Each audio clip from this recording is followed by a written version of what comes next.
Kentucky.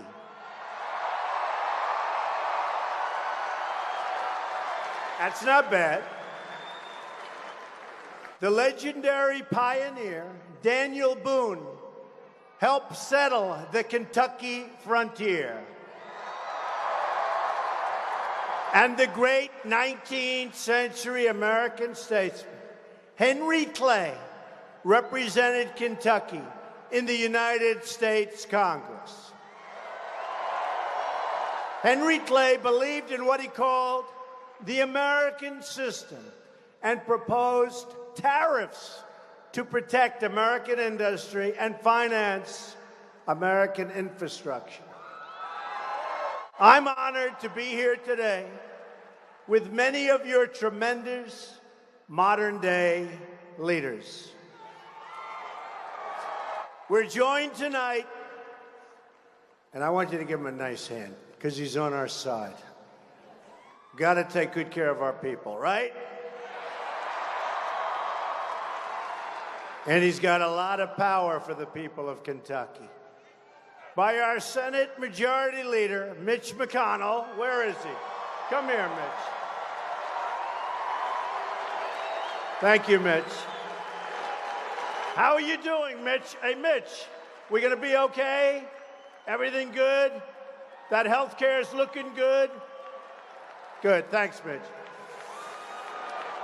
And we're also very lucky to have in my cabinet our Secretary of Transportation, the wonderful Elaine Chao. Working with Secretary Chao, we're going to rebuild the crumbling infrastructure of the United States. It's time, right? It's time. It is time. After spending trillions and trillions of dollars overseas, it is indeed time. We are going to start taking care of our country.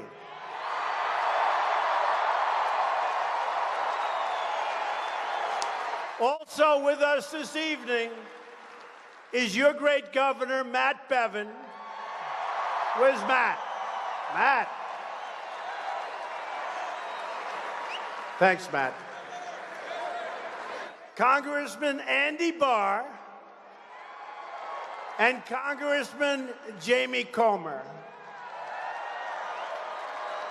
The state motto of Kentucky is united we stand, divided we fall. We are united.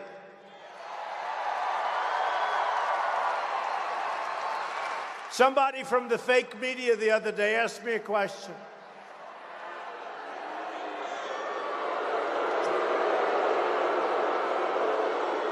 They said, how are the Republicans going to finally get together? I said, wait a minute. We won the presidency. We won the House. We won the Senate. I mean, right? Actually, he was a nice guy that asked the question, but I was sort of thinking that was an interesting question because we've just about never been on a streak like this. I think 1928, a long time ago, and we're going to get a lot of things done.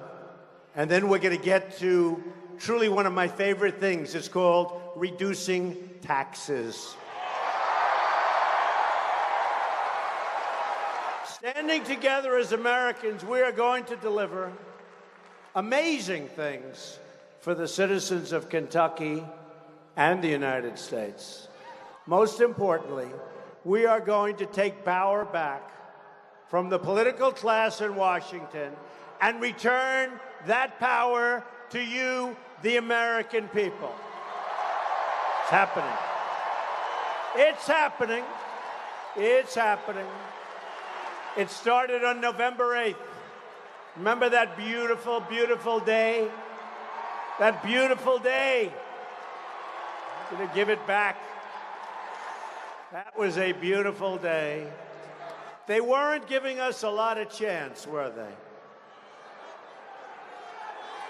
Remember, there is no path to 270. Right?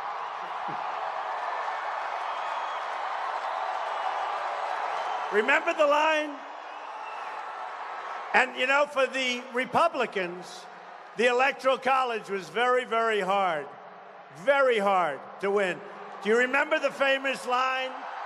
There is no path to 270. Well, there was a path to 306, but maybe not to 270. But we have a lot of work to do. The fact is, we inherited a mess. It's a mess. I met with the Prime Minister today of Iraq.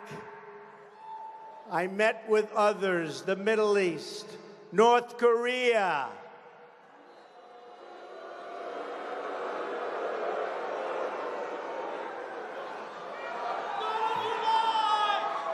North Korea.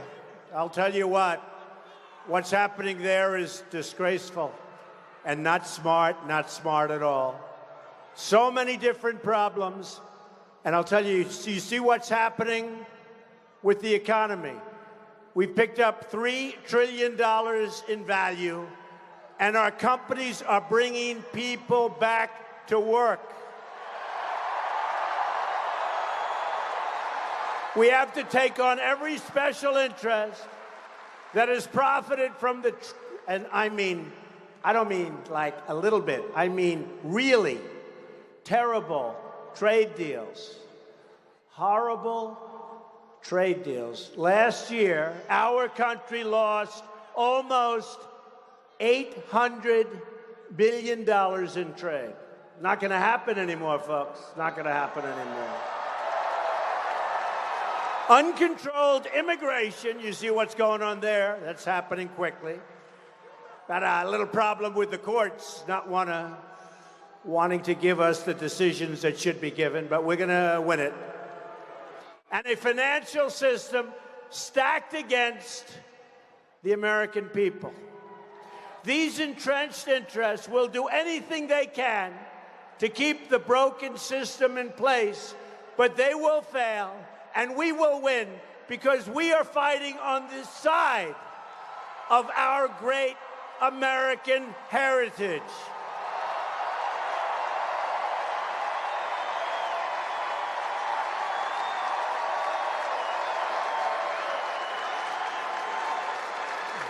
This place is packed.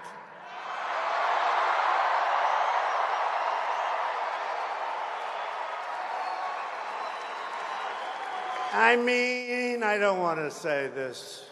We could have been watching a good basketball game tonight, right? What happened? What happened? That's all right. You've done a good job, right? You've done a good job. Great team, great coach. It's all right. We are going to drain the swamp of government corruption in Washington, D.C. And we are going to keep our promises, all of the promises that we made. We are going to massively reduce your taxes. We are going to reduce very substantially rising crime and support the incredible men and women of law enforcement. We're going to bring accountability to the VA and take great care, finally, of our great veterans.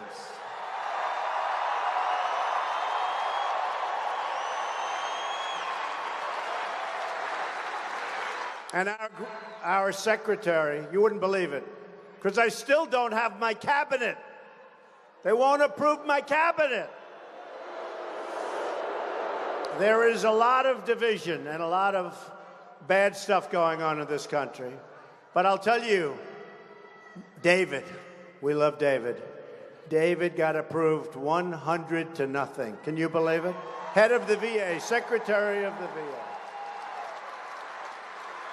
And you watch what happens with the veterans. It's time we take care of our veterans. We are going to rebuild the United States military, finally.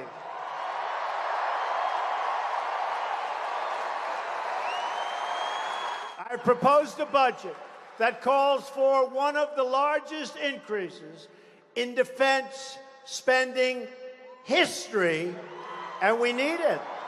We need it. Got a lot of bad actors out there, folks, right? That's time also. And it's also jobs, because we're going to make this equipment right here in the USA. And we believe in three crucial words: peace through strength.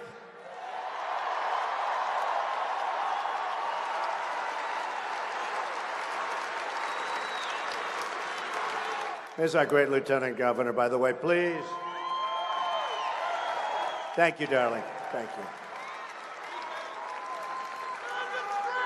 But we will spend our money wisely with just one negotiation on one set of airplanes. I saved the taxpayers of our country over $700 million. And that's just one of many.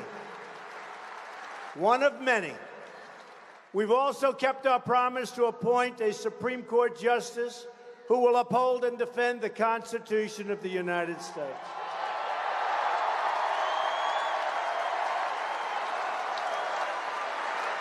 Judge Neil Gorsuch's hearing is now underway in the Senate, and I urge members of both parties to swiftly approve his nomination. He is an outstanding man from an outstanding family with an unbelievably wonderful wife. They should approve. There's another promise that is deeply important to me, and I know it is deeply important to you. We are going to put our coal miners back to work.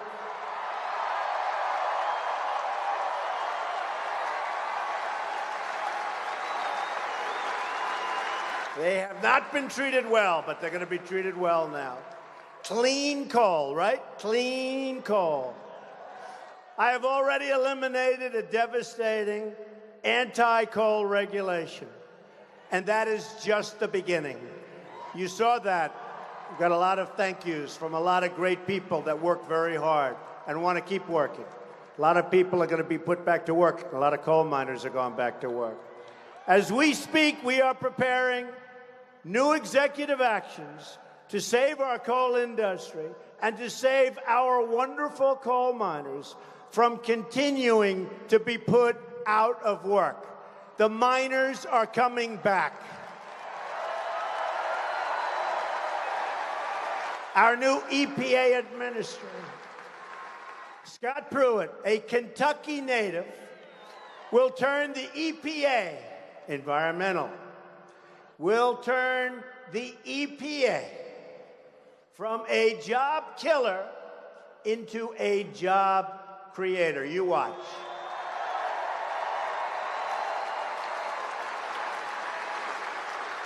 Since my inauguration, we've already added nearly 500,000 new jobs. And that's, believe me, just the beginning. Just the beginning. And I don't know, do you see those consumer confidence levels, Matt? They're through the roof. I don't even know. I think you're doing as well in Kentucky, but I know you don't like Obamacare. I know. Great guy. We're working to remove regulations on our auto industry so we can make more cars right here in America, including more cars in Kentucky.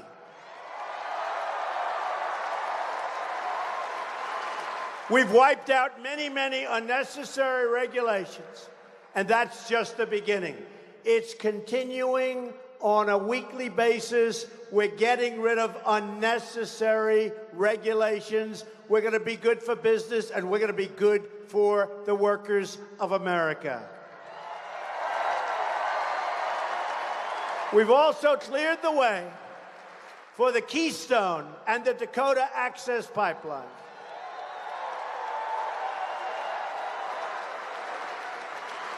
And as I was signing it, I said, where are they getting the steel? where? And I said, you know what? If people want to build pipelines in the United States, they should use American steel, and they should build it and create it right here. That pipe is going to be manufactured right here. That was like a last minute. I'm saying, where are they buying this stuff? Like Henry Clay, we want to put our own people to work. We believe in two simple rules: buy American and hire American. So as you folks all know, Henry Clay was the legendary Kentucky politician who became the 8th Speaker of the House in 1811. You know, they compared my campaign to Jackson, President Jackson, right? Of 1828. I said, can you imagine having to go back that far? And they said this was even more severe. But we did a good job. Did we do a great job together?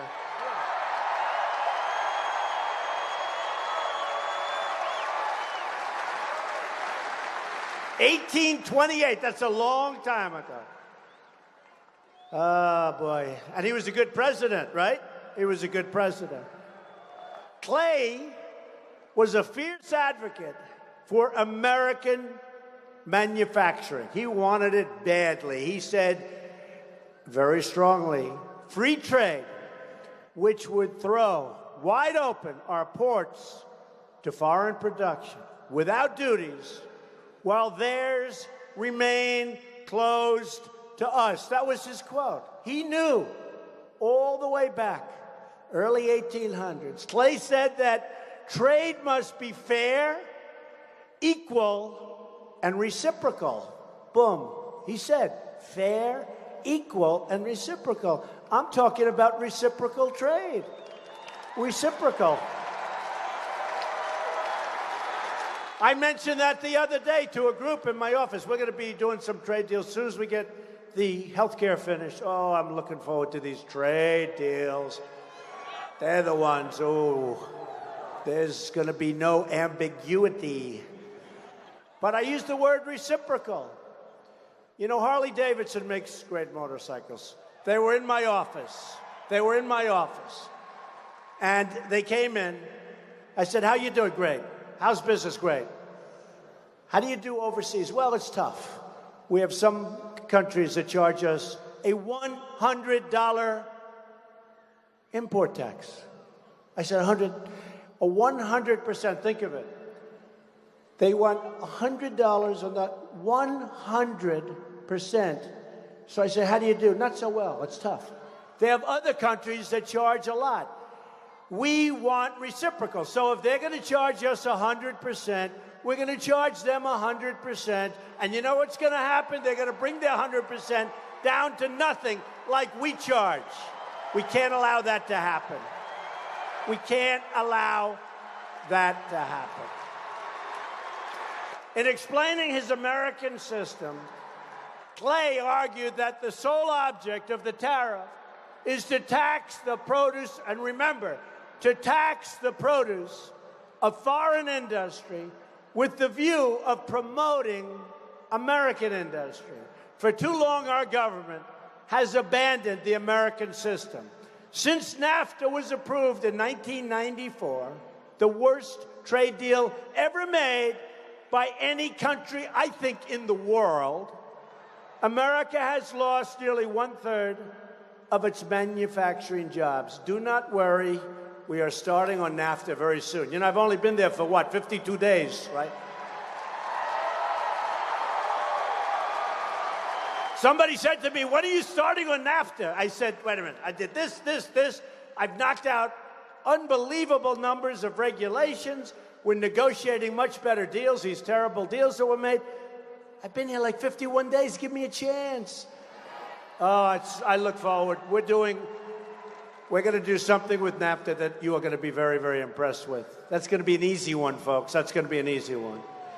Since China joined, it's another beauty, the World Trade Organization in 2001, The United States has lost many more than 60,000 factories.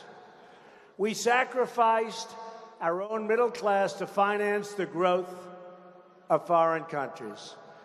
But those days, ladies and gentlemen of Kentucky, are over. Is that okay? Those days are over. It's crazy.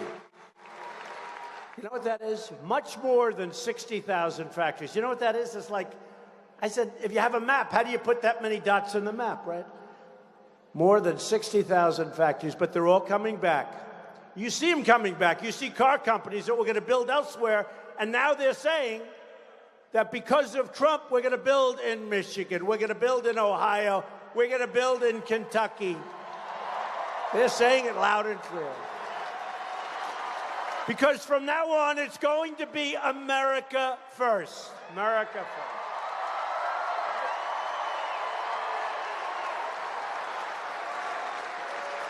We will be, I promise you, a rich nation once again. And we will do what we have to do, and we will not allow other countries to take advantage of us like they've been doing to a level that's hard to believe. Hard to believe. Not going to happen. Not going to happen anymore, Kentucky. Remember that, okay? You just worry about your basketball team. I'll take care of the rest.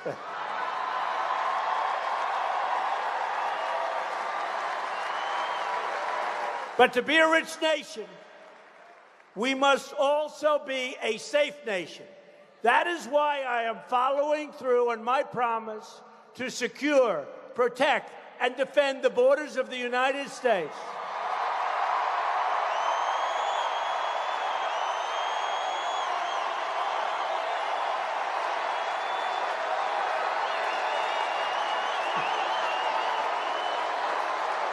We will build, that's right, a great, great border wall.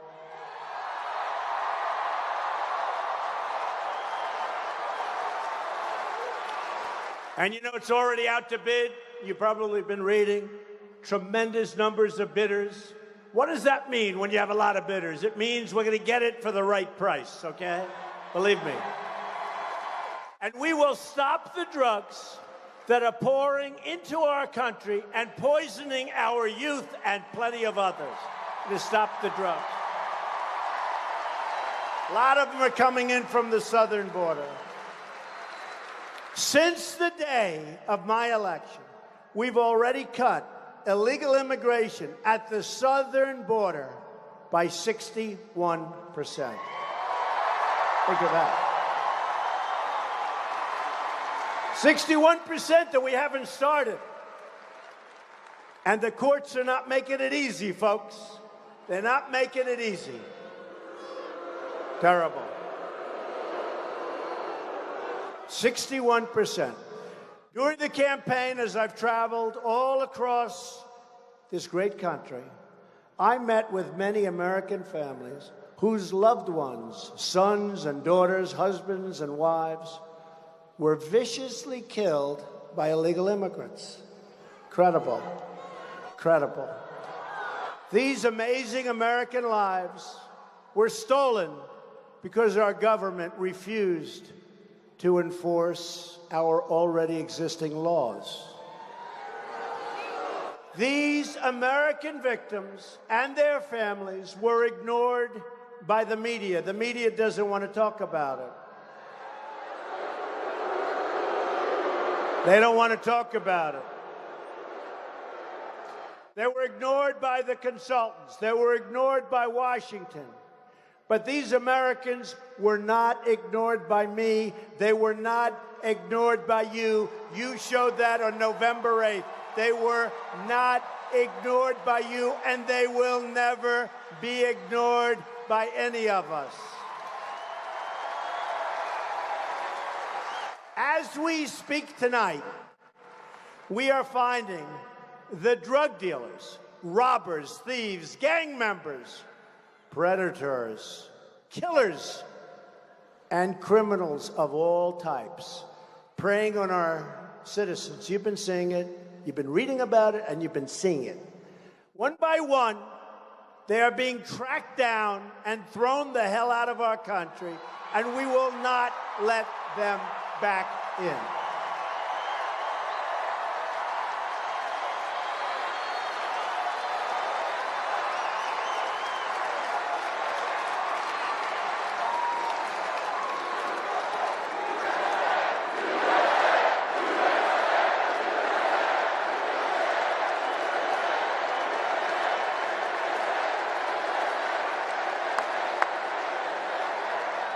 We are also working to protect our citizens from terrorism.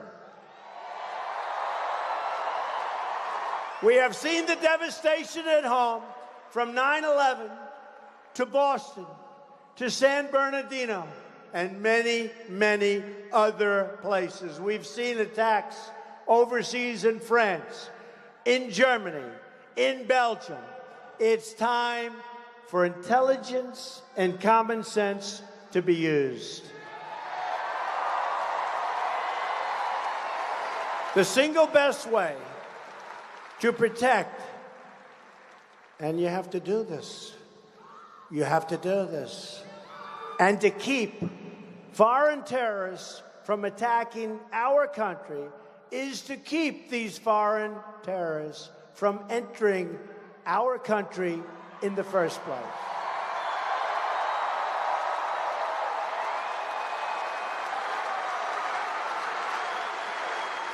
And we will stop radical Islamic terrorism. We will stop it. Not going to let it happen.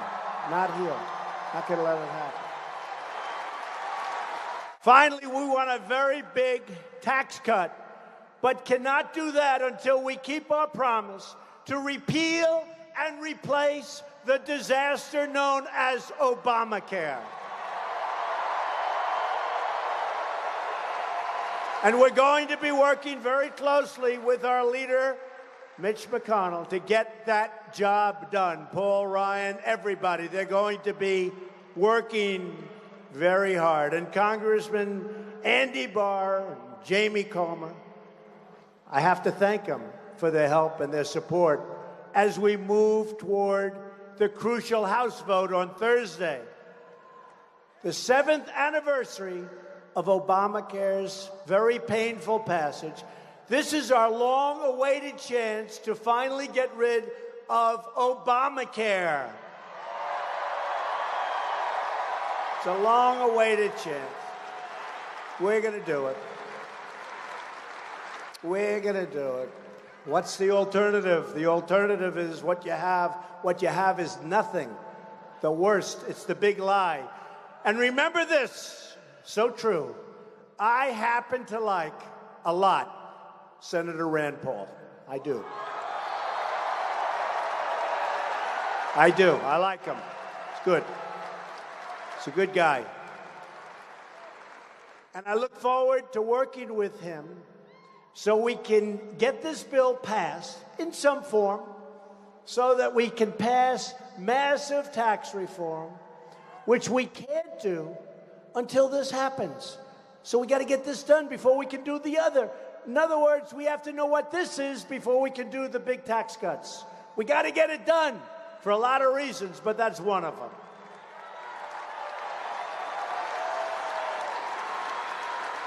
And it's important to realize how we got to Obamacare in the first place. Back in 2009 and 2010, House and Senate Democrats forced through a 2,700-page health care bill that no one read and no one understood.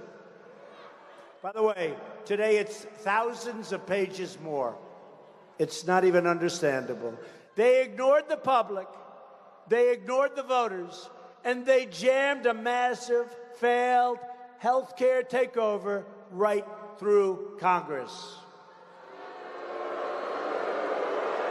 And this is what we have.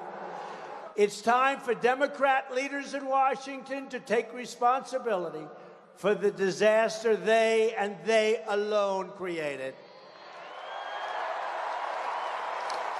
Remember when President Obama said, if you like your plan, you can keep your plan. If you like your doctor, you can keep your doctor. Nobody brings that stuff up, do they? Do they ever bring it up? Matt, I don't think so, right? They don't bring it up. Notice how they forget all those things? Or when the architect of Obamacare said the law was passed because of the stupidity of the American voter. Or Bill Clinton on the campaign trail. Oh, he must have had a tough night when he went home that night.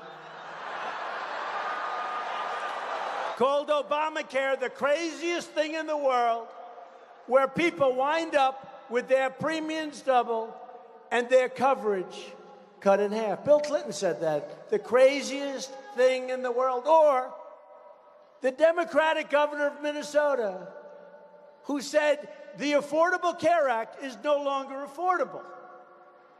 It's been one broken promise after another. People have been kicked off their plans, and their premiums have increased by double and triple digits. Arizona up 116%. By the way, insurance companies in a great state known as Kentucky, have you ever heard of it? Are in tremendous trouble, will be fleeing, and we're going to save it all. We're going to save it all. Tremendous trouble. It's a disaster. In fact, to counter my speech 2 weeks ago in Congress, I don't know, did anybody see that speech? They used the former governor of Kentucky. And the plan doesn't work in Kentucky. But Matt will save us. Many of our best and brightest are leaving the medical profession entirely because of Obamacare. Obamacare has been a complete and total catastrophe, and it's getting worse and worse by the day. And yet you watch the fake media, the fake news, and they try and build it up. It's a disaster, fellas. It's a disaster.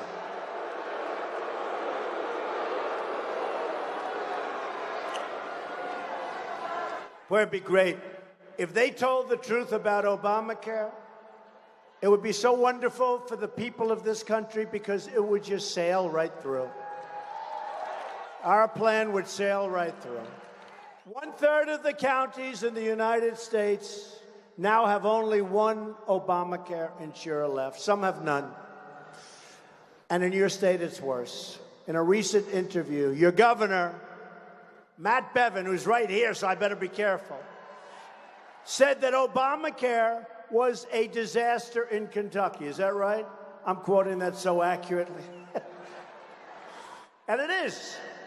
It's been an absolute disaster. Half of our counties only have a single provider right now. It's a financial disaster waiting to happen right here in your own state. Thursday is our chance to end Obamacare and the Obamacare catastrophe and begin delivering the reforms our people deserve.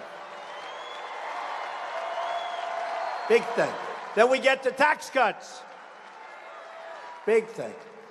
And remember, we're going to negotiate, and it's going to go to the Senate and back and forth. The end result is going to be wonderful, and it's going to work great.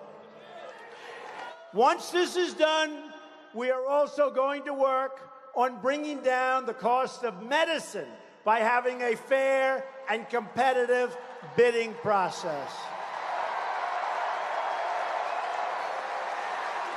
Some people think that's just as important as health care. The cost of medicine in this country is outrageous, many times higher than in some countries in Europe and elsewhere. Why? Same pill, same manufacturer, identical, and it's many times higher in the United States.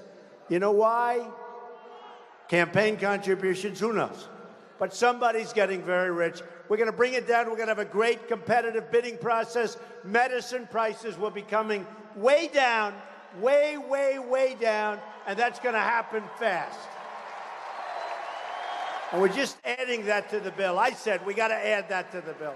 We're going to do a bill later. We're trying to add it to this bill, and if we can't, we're going to have it right after. You have some crazy arcane laws, folks, just in case you haven't heard. I am confident that if we empower the American people, we will accomplish incredible things for our country, not just on health care, but all across our government. And by the way, that Second Amendment is very, very safe right now.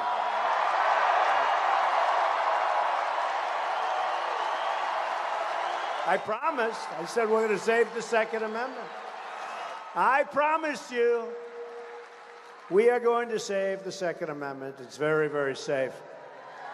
Would not be in good shape if a certain other person won this election, I can tell you. You'd not be happy. And if they came to make a speech, 250 people would have showed up. A new spirit of optimism is sweeping across our land, and a new national pride is swelling our hearts and stirring our souls. So true. Just imagine what we could accomplish if we stand together as a united American people. Our economy will be unleashed, and millions will be lifted from welfare to work. Gotta work, gotta work. They're gonna love it. They're gonna love it. From welfare to work. Our children will grow up in safe communities, and they will be educated in schools that teach them to love our country and its values.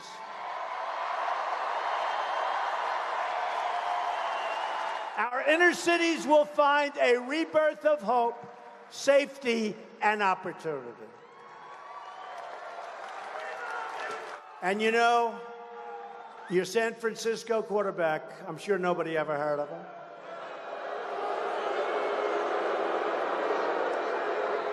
I'm just reporting the news. There was an article today. I love to report the news, and then they said I made a mistake, right? I said, no, the people reporting the news made a mistake if it's wrong. But there was an article today, it was reported, that NFL owners don't want to pick them up because they don't want to get a nasty tweet from Donald Trump. Do you believe that?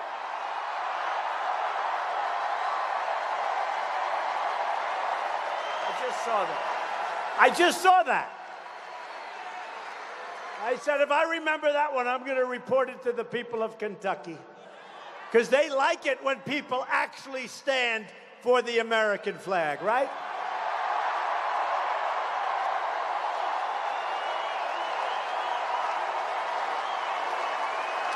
Our struggling industries are going to be revitalized, and our dying factories will come roaring back to life. It's already happening. And in our dealings with other nations, we will find a new era of security, cooperation, and peace. And we won't be played for the fool, and we won't be played for the suckers any longer. This is the future that awaits us if we embrace our destiny as Americans, which we did. This was one of the greatest things, one of the biggest events ever to happen in our country. And we're going to make it even better than anybody ever thought possible. That's happening already.